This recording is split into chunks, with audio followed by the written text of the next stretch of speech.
Hey guys, and today we've got a Sony Xperia L1.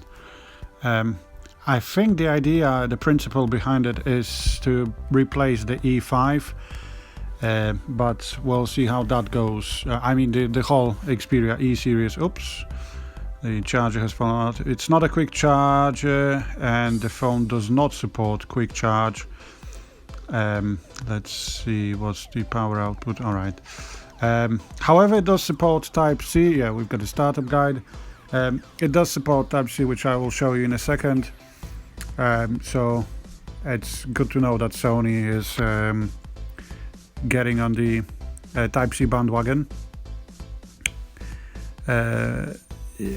Depending on the market, you might get the MH750 headphones in the box, but here in UK you only get a charger, a lead, and a phone. This is a demo handset, but I've reached Sony to find out about the retail box, and I don't think, at least throughout 2, you'll get any headphones. Yeah, so quite a hefty phone. Obviously a 5.5-inch display. Yeah, like I said, Type-C 1 mono speaker. I know I made mistakes before about stereo speakers on the XA1, for example. So yeah, 1 mono speaker, 1 headphone jack on top, 1 13 megapixel camera on the back, 1 SIM tray, 1 memory card slot. However, there are dual SIM equivalents of the handset for different markets. Yeah, let's remove that. So yeah, an LED flash, I believe 5 megapixel camera on the front. Yep, exactly. f-stop 2.2, and the same on the back, so 13 megapixels, f-stop 2.2. You also get a 3x clear image zoom, so that's quite clever. It kind of works like PureView from Nokia, the good old Nokia. Obviously not the same way, but you kind of zoom in and it adds pixels to pixels. It's not simple cropping the picture, it just adds pixels together, and the picture looks really good, as opposed to just cropping it. Yeah, let's wait for it to load. Well, actually, let's speed up the process.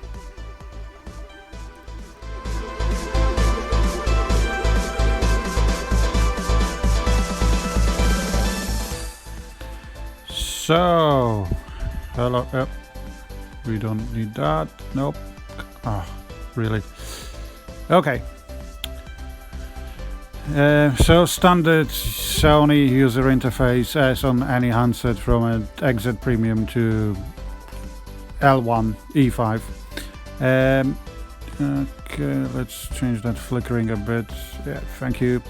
So the phone comes with Android 7.0 pre-installed. It will get an update to 7.1.1. Not sure about the Android O, but I presume, yeah. So like I said, 5.5-inch 720p display. To be honest, I really like the color saturation. It kind of looks really nice, even nicer than on my XZ I used to have. It's not on par with like Exit Premium or anything like that 1080p displays, but I do really like the color gamut.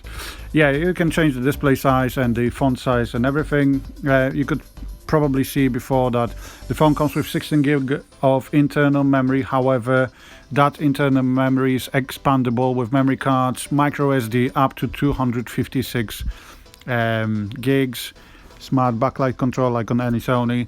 There is no Xperia answering machine, as asked before. You can screencast if you'd like to. You can't do screen mirroring, but you can do screencasting. You've got a clear audio, plus you don't get the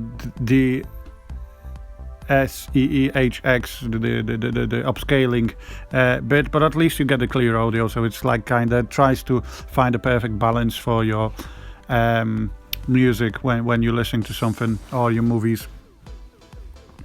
And Xperia Actions, one of my favorite bits. So you can set it up. So for example, if you go to good night, which I'll actually, yeah, focus actions. So for example, focus actions, so you set it up like, let's say, do not disturb, but you can also set it up so that it turns into airplane mode, or it won't allow any notifications to come through between, let's say, 9 and 11 in the morning. Or you can set specific applications to give you notifications at that time. So I have to admit, I really like Xperia Actions. It's a bit of a shame that there's only 3 actions, so one for night, one for focusing, and one for when you're abroad. But yeah, it is what it is. Okay, 13 megapixel camera. Obviously, we want to know where the pictures were taken, geotagging. Manual mode, again, quite a clever trick from Sony. You can change a lot of settings in here. You've got the HDR, you've got the ISO from 100 up to 3200. You've got the object tracking, which like puts a yellow rectangle box over a object that's moving, and it's trying to take a blur-free picture. Quite clever that. Works well in well-lit environment. So like I said, focus, you can manually focus, you can change the shutter speed, light equivalent, and obviously white balance as well. So intelligent auto, not a lot there. You can record videos in full HD, but only 30 frames per second, so like HTC U11. Well done, HTC. Yeah, rule of thirds, grid lines. There is obviously no 4K recording. Music, box standards, music player. I mean, in my opinion, it's still good, because for example on certain Samsungs you don't even get a music player, so it's always a nice addition to have standard features pre-installed on the phone. I'll play some trailers at the end of the video, so you'll hear the speaker quality. Yeah, we've been here before.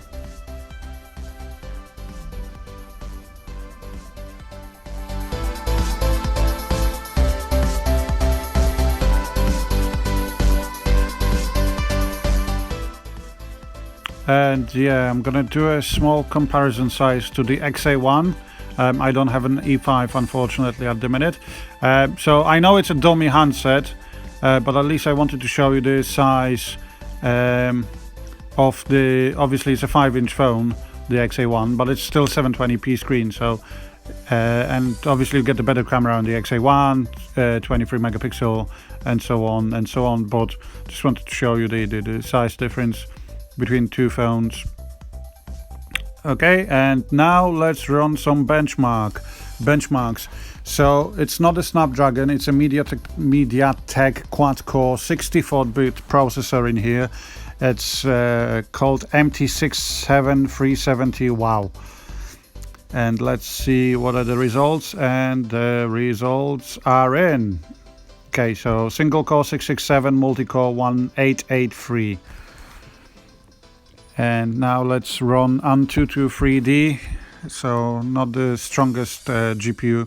Now, bear in mind also, I didn't mention that before, the battery is 2620 milliampere hours, so 2620, and you also get the Qnovo adaptive charging, which means that the phone, let's say you charge your phone overnight each time, it will try and guesstimate, I'm saying guesstimate, so guess, when you're going to charge your phone.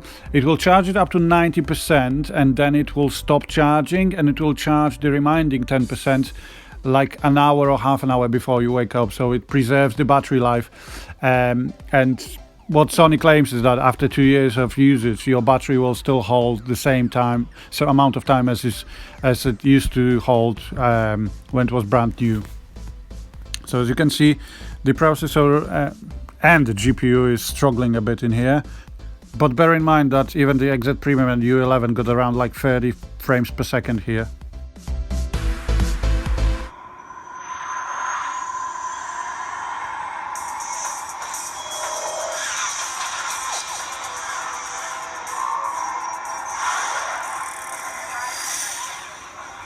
yeah, so the speaker is on the loud side, I would say, but it is what it is. Thanks for watching, guys, and I'll see you next time.